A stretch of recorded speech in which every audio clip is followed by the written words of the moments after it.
Hi, this is my fanfic reading, and for a very specific fanfic called Advice and Trust by Panther 2G, and it's about a what-if scenario of Neon Genesis Evangelion where Shinji Ikari and Asuka Soryu Langley, I gotta get her name right, where they get together, and it's rather cute and fun to read. So, I realize that there isn't a lot of audio books or readings for fanfics on YouTube, so hopefully this will start a huge trend, and I'm not counting on it. Whatever. So I'm just gonna go over to fanfic.net and get this started.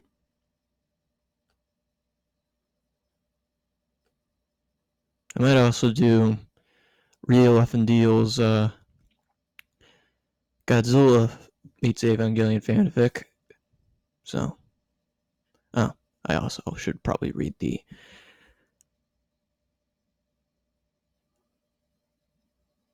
intro that you see before you click on the story. Advice and Trust. Shinji takes just the slightest different action when Asuka offers a kiss, and everything changes. Suddenly, they are no longer alone, and they begin becoming stronger than they've ever been before. And from their new bond, changes start to ripple out. The Angel War and plans of Nerve and Selly will never be the same. It's true, you know. Okay. Chapter 1. Or, no, actually, prologue. Where are we now? So, a full moon shone down on Lake Ashi.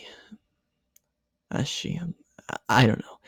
Shia, making Tokyo 3 glow in the warm autumn light.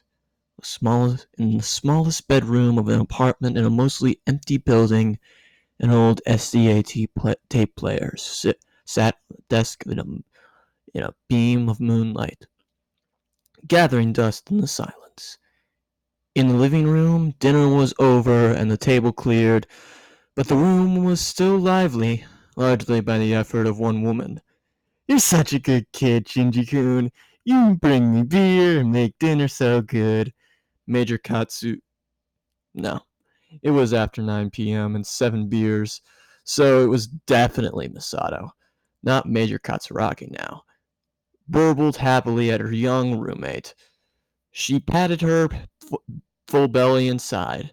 She drained the last of her 8th beer and looked at it suspiciously. Out again. Get me another one, please." She shook the empty can at him for a second before arcing it over her shoulder into a recycling bin without even looking. Shinji sighed. At least he managed to train her that much. When he first moved in, he'd spent hours cleaning and collecting the cans that had been haphazardly piled and dumped all over the apartment, including some places that just made him shake his head in confusion. In the shower, on top of the TV, all over the balcony, in the linen closet. He turned from washing the dishes and retrieved the can of yabusu. Yabaisu? I don't know. What about this? Whatever. From the well-stocked refrigerator. "Here you are, Masato-san." She grabbed his wrist and used the opportunity to pull him into a sloppy hug. Her face buried him briefly in his side as she sat at the table. "Such a good boy. Always taking care of us, me and Asuka. Say, where is she? I haven't seen her since I came in." "Oh, she ate before you got here and went to take a shower. She's still in her room." He looked towards the missing roommate's room for a moment. Misato's eyes twinkled with mischief, seeing something in his expression. "Oh, thinking about her in a towel, Shin-chan." Shin-chan reddened. "It wasn't. Sorry. I wasn't." He wriggled out of her grasp. "You were. You totally were." Shin-chan's in love. Misato giggled, muttering something at the floor and hiding his buried face. Shinji finished up the last of the dishes in the sink. When he turned back from drying his hands, he found Misato staring at him more intently. What is it? You are a good boy, Shinji, and I think you do care about her. So I'm gonna help. Misato smacked her fist into her other palm. In fact, there. She pointed at the other side of the table. Have a seat. I'm going to give you some helpful relationship advice. Advice. Advice on how to deal with women. And I'll tell you some secrets. She took a deep pull on her beer as she sat down. Okay, so. She hiccuped. Rule number 1. Women are crazy. Sorry, scrolling down here. Shinji blinked at her. Women are crazy? He echoed in confusion. Yeesh, totally crazy. Nuts, bonkers. And I know because I am one. Misato nodded saggily. Rule number 2. Asuka is a woman. And therefore she's crazy. Bingo! You just have to keep that in mind and write it. Like you think she's just yelling at you all the time because she's angry. Nope. She wants you to pay attention to her. That's how she says it. Oh yeah, that's rule 3. Women aren't going to say everything that they say, but are supposed to hear it all anyway, and not hear some of the things they do say, because they don't really mean them. What? Does that include what you're saying now? Shinji's confusion only deepened. Of course not. These are secrets I'm telling you, not me talking as a woman right now. Besides, it's sweet that you look at me, but you need a girl your age, like her. Shinji blushed again. Hee hee, I know you do. She took another sip of beer. I'm surprised that's you sometimes, Shin-chan. Me and Asuka running around in towels and short shorts, and you still acting all shy. If Kaji spent all day running around here nothing but a towel, salty. Misato trailed off, staring happily into space. The silence stretched on for a while. Misato-san? Misato shook her head. Oh, right. Women, you gotta pay attention to them all the time. They're paying attention to all the things. You are already pretty housebroken, which girls really like once they think about it and settle down. I know I do. She grinned at him and took another drink. Rule 4. Don't ever be afraid. Never be afraid.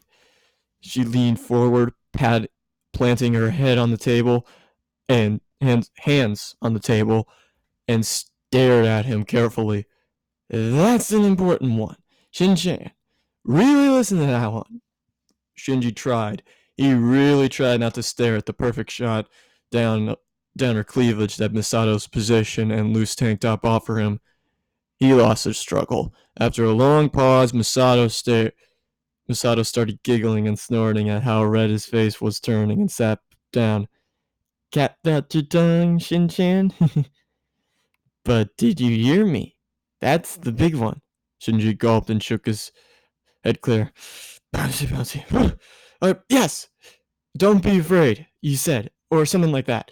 Misato nodded somewhat wobbly. That's right. Being afraid could stop you cold and make you mess up a good chance. I was afraid and ran away from Kaji once. Took 8 years before I got another chance. 8 years of being lonely and missing him. And if I'd been afraid, I could mess it up again. So don't do that. She polished off the beer. You and Asuka are young, but I can see that you look at her sometimes. And she dropped her voice into a conceptual whisper and leaned closer. I've seen the ways she's looking at you sometimes when she thinks no one's looking. She even she even smiled once after I told her your little jump to the volcano was against hers. Shinji stared hard at the table and tried not to turn red again. He lost. He mumbled something too quiet for Masato to hear. Masato smiled at him, patting him on the head before flopping back into her chair. Her head sank into her arms on the table. So don't be afraid, Chin. Musica makes a lot of noise, but she's a good kid too. You two are a lot alike, you knows? You don't have nobody, but try so hard to be pilots. She pushes herself so hard to be the best because she doesn't want anyone to think she's useless or weak. Masato pulled her head up to give him a beady stare. You'll be really good there, you hear me? Women are crazy, but we need hugs and stuff too. Do nice things. I know. Masato sat up straight again. You should make dinner. I make us dinner every night, Masato-san. She waved this inconvenient fact away. I mean, make her a special dinner. Oh, you German foods and stuff. Let her know it's for her. That's the kind of thing that gets a girl's attention. I'll get Kanji to take me out for the night and give you two time alone. She wiggled her eyebrows suggestively at him before slumping back down, her head pillowed in her arms again. Make him take me someplace nice and private and stay the night. I don't know if a dinner was what will get Asuka to stop calling me Baka Shinji all the time. I told you, don't just listen to what she says. Listen to the things she doesn't say and stuff. Misato mumbled into her arms. Oh wait, I gotta do it like that. Cause women are crazy. Asuka, me, Rich, everybody. She says Baka Shinji. I says Shinchan. It's all the same. Is that how we say we care? Cause we get scared to say it out loud. Crazy. Shinji stood up and walked around to her side of the table, helping her rise. I know, Masato-san, I know. Let's get you to bed. She leaned heavily on the young pilot as they slowly wobbled towards her bedroom. Okay, but remember, crazy. Shinji rose from tucking Masato into her futon and walked to the door. He stopped and turned in the doorway to look back at his passed out guardian. She snored peacefully, occasionally mumbling Kanji's name. He shook his head. Who is looking after whom here? Women are crazy, huh? He muttered. His face froze and his body stiffened in shock as a pair of pale, slender arms snaked around him from behind to embrace him. A warm, very definitely female body pressed itself up against his back, and a soft pair of lips nibbled enticingly at the back of his neck. Yes, we are. How else would we be able to put up with men? Despite himself, he could entirely suppress a groan of happiness, closing his eyes and tilting his head back to give her better access. Asuka, the door is still open. She could see us. His hand rose to cover hers and squeeze back. She's completely dead to the world, and you know it, third child. Has she noticed a thing about the two of us? Have Has she noticed a thing about how the two of us have been carrying on for the last 2 months? We could probably pull half the Kama Sutra right here, and she'd sleep right through it.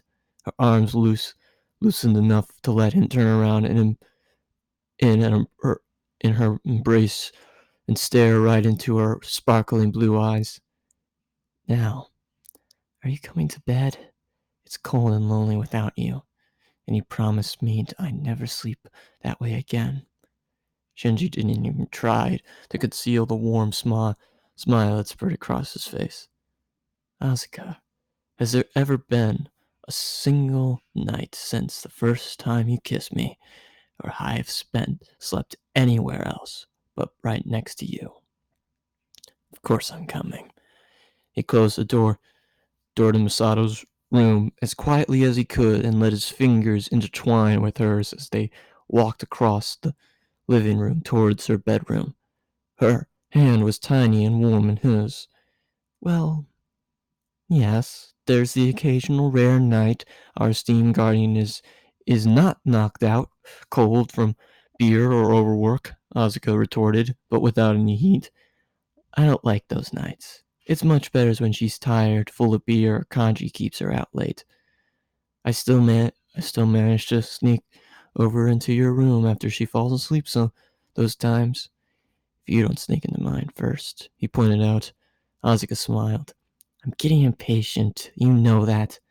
I want my warm baka Shinji. It's a good thing. It's a good thing that you always get up before anyone else too. So we don't have. So we don't want to get caught, do we? Shinji's smile faded a little as they reached her. No, their room.